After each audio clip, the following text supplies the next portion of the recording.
Magandang araw mga kaibigan. Welcome back to the channel. And for today's video, gusto ko lang po sana i-share sa inyo yung na-encounter kong problema dito sa battery ng aking Easy Ride 150p. Nung nakaraang buwan kasi, napansin ko na every morning, hirap siyang mag-start. So, ang unang napansin ko po doon ay dati kasi, every time na pipihitin ko yung susi niya, yung kanyang voltmeter magi-start sa 12.4 or 12.5 volts. So nung time na nahihirapan siya mag-start sa umaga, napansin ko na nasa 11.6 or 11.8 yung kanyang volts. Kaya lang hindi ko masyadong pinansin yon. Kasi nga every time na magi-start ako sa umaga, yung the rest of the day wala na pong problema yung motorsiklo. Kahit gamitin ko sa tanghali or sa hapon, pag nag-start po ako, sure yan, one click. Kaya lang nga, itong nakaraang 2 weeks ago, doon ko na na-experience na hindi na po siya nag-start. At nakita ko rin po dito sa kanyang panel na nagbi-blink na yung kanyang battery indicator. So yung kanyang voltmeter, nag-register na lang siya ng 10.6 or 10.8, in which sa ganyang voltahe, hindi niya na talaga kayang i-start yung motorsiklo. So, nagkaroon ako ng hint na possible sira na yung aking battery. Kasi nga, nasa 2.5 years na rin itong aking motorsiklo. So, yung battery na yon original pa yon. Kaya sa 2.5 years, possible na sira na yon. Kumbaga, mahaba na yung kanyang serbisyo. So, ang ginawa ko, nag-search po ako online. At ang match po dito sa ating Easy Ride 150p ay yung YTX 7LBS. So nagpunta lang po ako sa motor shop at bumili po ako ng YTX 7LBS.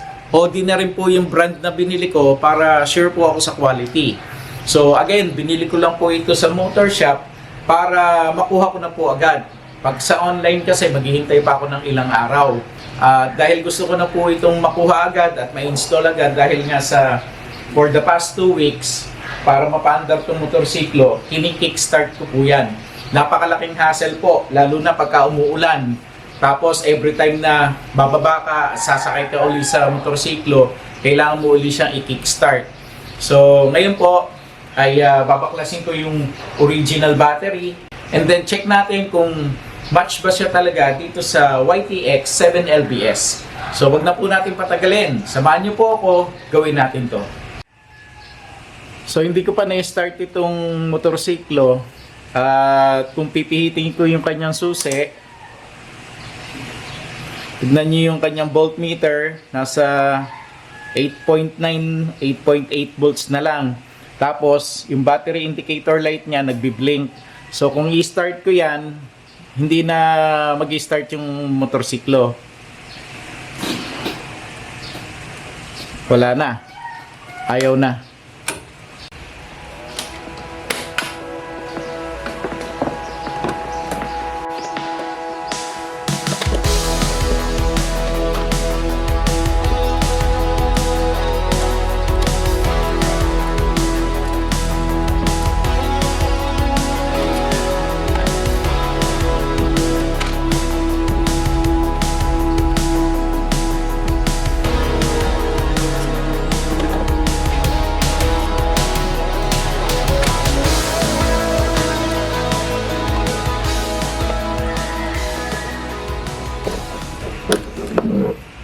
So ito yung original battery natin.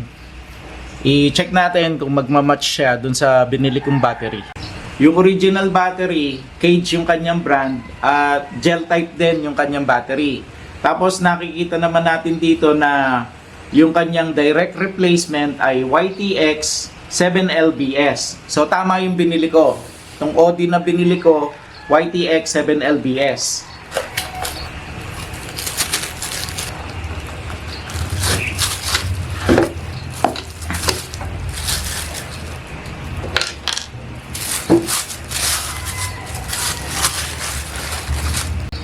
YTX 7LBS.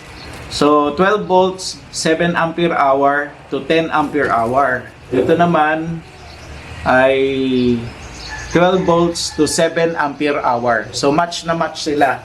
Tapos sa kanya namang dimension or yung sizes niya, yung height niya, mataas lang ito ng konting-konti.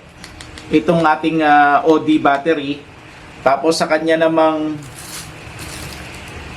lapad, parehas lang sila.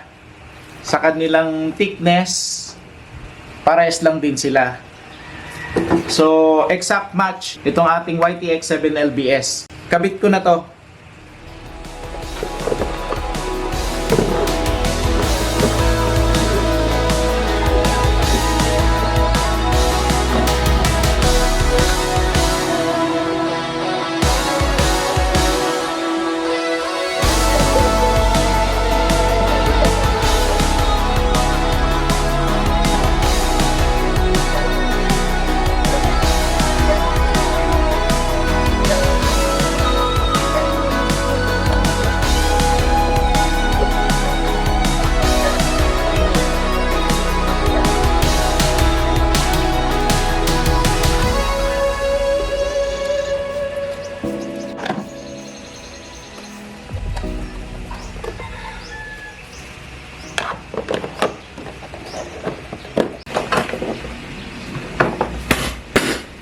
Check natin ngayon.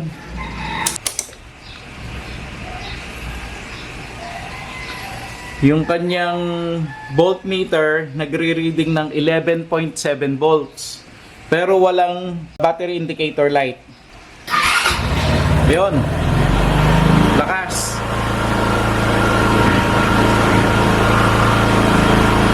So first start kasi yung engine. Kaya umabot siya ng 3,000 RPM. Pag nag-warm up yan, automatic bumababa yung kanyang RPM.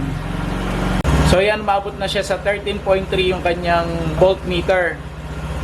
Medyo mababa siguro siya kanina dahil kumbaga first time na ikabit yung battery. Hindi pa siya full charge. Revolution ko, umaabot na hanggang 13.7 yung kanyang voltmeter. So ibig sabihin, maayos pa yung charging ng aking motorsiklo.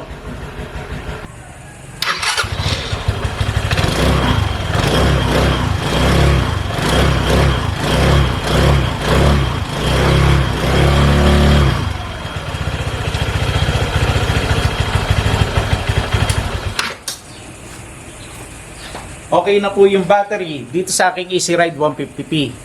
Siya nga po pala, yung video na to ay para sa mga beginner na gustong makita kung paano magpalit ng battery sa kanilang mga motorsiklo. Ganun din para sa mga Easy Ride 150 owners na hindi pa sure kung ano talaga yung match na battery para sa ating mga motor. So sana po may natutunan uli kayo dito sa ating video. So if you like this video, please share, like, and subscribe to my YouTube channel. And don't forget to click the notification bell para lagi po kayong updated every time na mag-upload po ako ng bagong video. So mga kaibigan, maraming pong salamat and I will see you again on my next video. God bless!